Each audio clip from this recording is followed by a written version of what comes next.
यदि कोई स्टेप समझने में दिक्कत हो तो उसके लिए परेशान नहीं होना है। उस स्टेप का एक्सप्लेनेशन इसी वीडियो में मिल जाएगा। एक्सप्लेनेशन देखने के बाद वह स्टेप समझ में आ जाएगा। क्वेश्चन में दिया हुआ है कि alpha, beta, gamma, delta are roots of equation this, therefore 1 alpha, beta, gamma, delta will be the roots of equation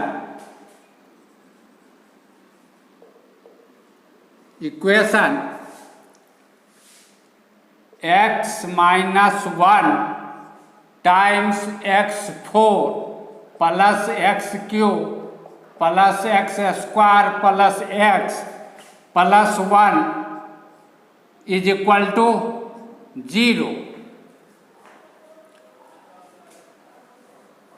यह स्टेप समझने में यदि किसी को दिक्कत है तो देखो स्क्रीन पर आ रहा है कि किस समय इस स्टेप का एक्सप्लेनेशन दिया हुआ है, वहां जाकर के देख लो, समझ में आ जाएगा। दिस इम्प्लाई, इस इक्वेशन को लिख रहे हैं। This imply x5 minus 1 is equal to 0। इस स्टेप को समझने में किसी को दिक्कत है तो देखो स्क्रीन पर लिखा हुआ आ रहा है, उतने समय पर वीडियो को बढ़ा करके देख लो explanation. This imply x5 is equal to 1, यानी 1 अल्फा, बीटा, गामा, डेल्टा इस इक्वेशन का रूट है। Therefore 1 5 is equal to 1, alpha 5 is equal to 1, beta 5 is equal to 1, gamma 5 is equal to 1, delta 5 is equal to 1। यह step समझने में यदि किसी को दिक्कत हो रहा है तो देखो स्क्रीन पर लिखा हुआ आ रहा है कि कितना समय पर इस स्टेप का एक्सप्लेनेशन दिया हुआ है, देख लो। Now alpha to the power 2021 is equal to alpha to the power 2020 plus 1, that is equal to alpha to the power 5 times 404 plus 1, that is equal to alpha to the power 5 times 404 times alpha to the power 1, that is equal to alpha to the power 5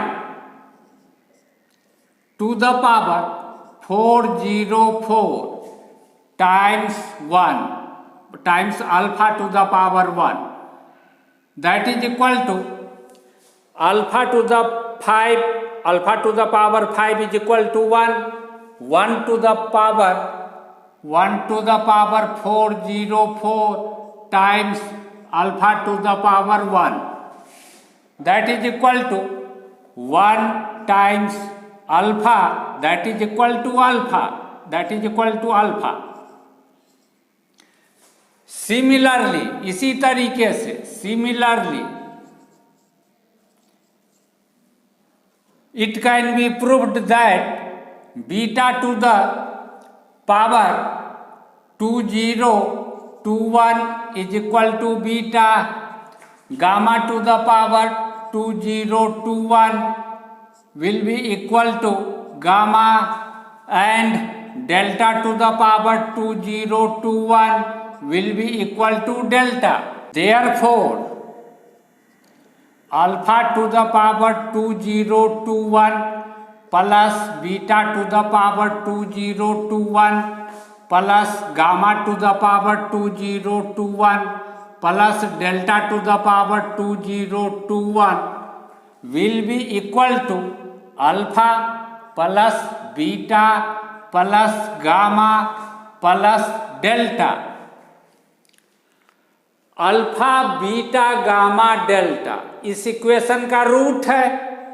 therefore alpha plus beta plus gamma plus delta will be equal to -1। यह step समझने में किसी को दिक्कत है तो देखो screen पर लिखा हुआ आ रहा है, इस समय पर जाकर के इसका एक्सप्लेनेशन देख लो। एक इक्वेशन है x square minus 5x plus 6 is equal to 0। स्पष्ट है कि इस इक्वेशन का रूट 2 और 3 है। यदि इस इक्वेशन के LHS में यह जो एक्सप्रेशन है, यह एक्सप्रेशन इसको हम x square minus 5x plus 6 इसको किसी लीनियर फैक्टर से, जैसे x माइनस 4 से इसको अगर हम मल्टीप्लाई कर दें और इसके बाद इज इक्वल टू 0 लिखें तो यह एक नया इक्वेशन बन जाएगा। इस इक्वेशन को जब हम सोल्व करेंगे तो ऐसे सोल्व करेंगे, this implies either this is equal to 0 और this is equal to 0, either x minus 4 is equal to 0 और x square minus 5x plus 6 is equal to 0।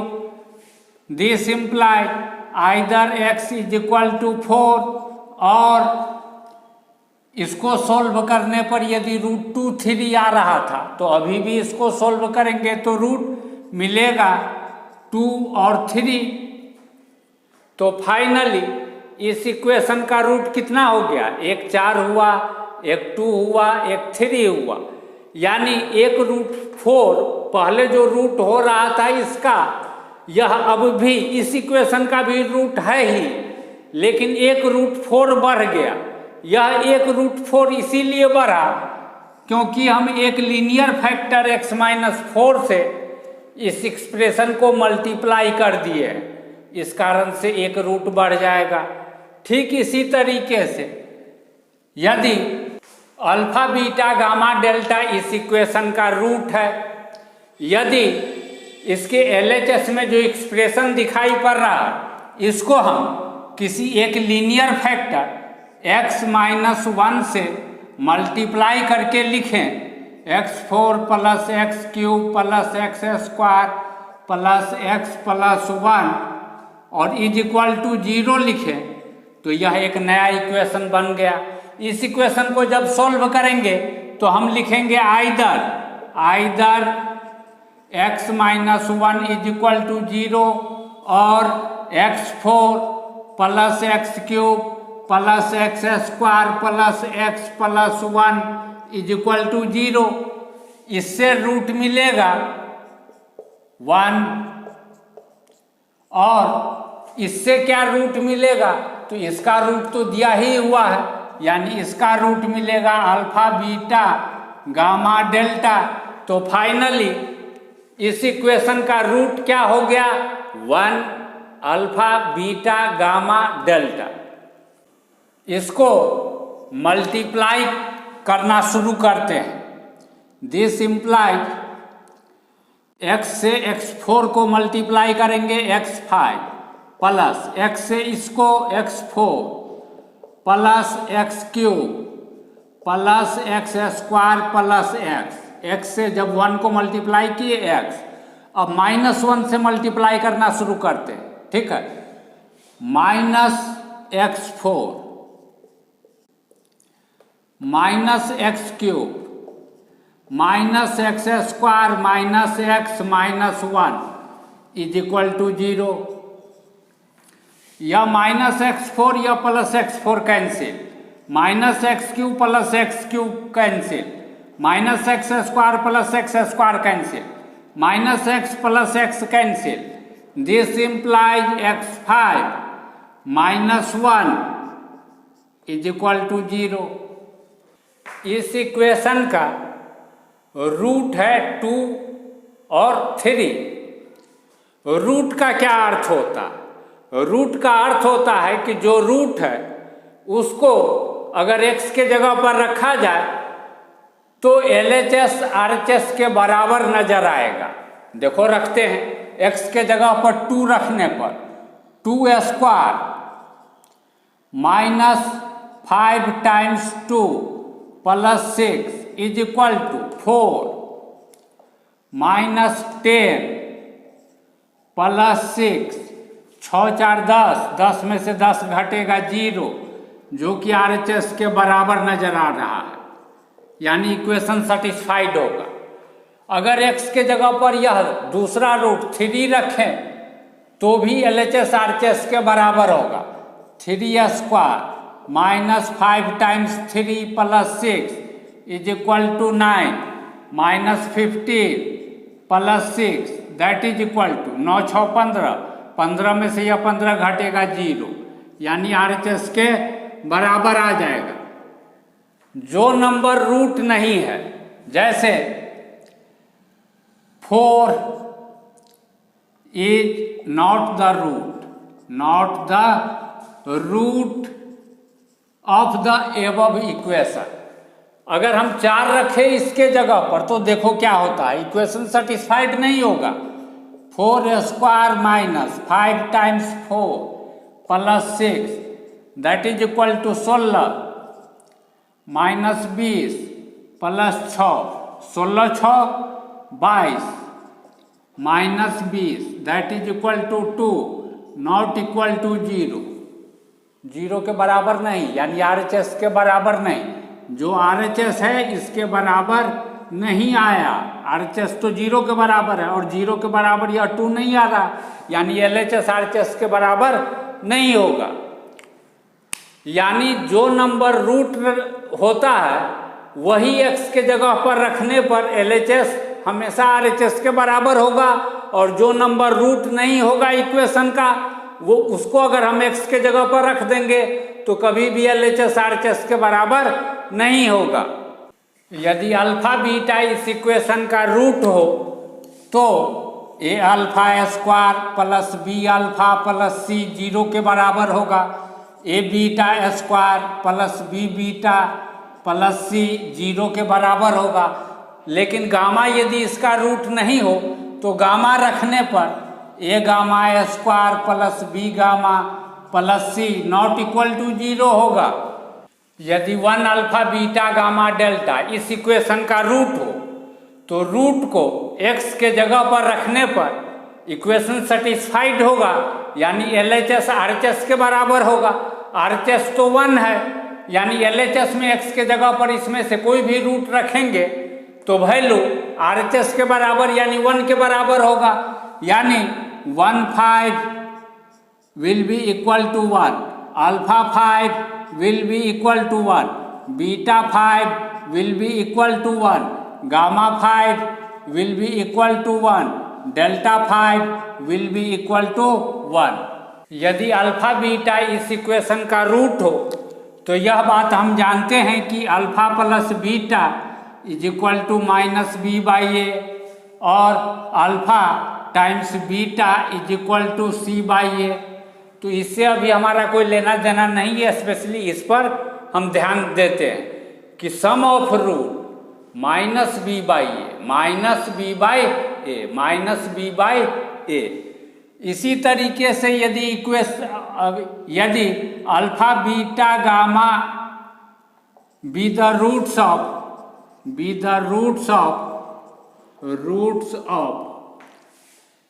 A X cube plus B X square plus C X plus D is equal to 0 हो, इस equation का root हो alpha beta gamma, तो sum of root alpha plus beta plus gamma minus B by A, जिसमें B क्या है, x का सबसे हाईएस्ट पावर 3, इससे एक कम पावर वाला, हाईएस्ट पावर से एक कम पावर वाला जो टर्म है इसका कोफिशिएंट है b, और a क्या है, हाईएस्ट पावर वाले टर्म का कोफिशिएंट है। x पर जो हाईएस्ट पावर है उसका कोफिशिएंट है a। इसी तरीके से यदि अल्फा बीटा गामा डेल्टा इस इक्वेशन का रूट हो तो sum of root will be equal to minus B by A. Minus B by A यानी हाईएस्ट पावर x का क्या है 4, और इससे एक कम पावर 3, तो हाईएस्ट पावर से एक कम पावर वाला जो टर्म है इसमें x का जो पावर है उसका कोफिशिएंट बाय हाईएस्ट पावर वाला जो टर्म है इसमें x पर जो हाईएस्ट पावर है इसका कोफिशिएंट और माइनस साइन लगा देंगे। ठीक यही बात 5 डिग्री वाला इक्वेशन के साथ भी होगा कि sum of root minus B by A. यदि अल्फा बीटा गामा डेल्टा इस इक्वेशन का रूट हो तो इस इक्वेशन को हम 4 डिग्री वाला equation ax4 plus bx³ plus cx² plus dx plus e is equal to 0 से कंपेयर करेंगे तो a के जगह पर 1, b के जगह पर 1, सम ऑफ रूट यानी alpha plus beta plus gamma plus delta क्या लिखेंगे फॉर्मूला से, minus B by a that is equal to minus 1/1, that is equal to -1, यानी alpha plus beta plus gamma plus delta is equal to -1।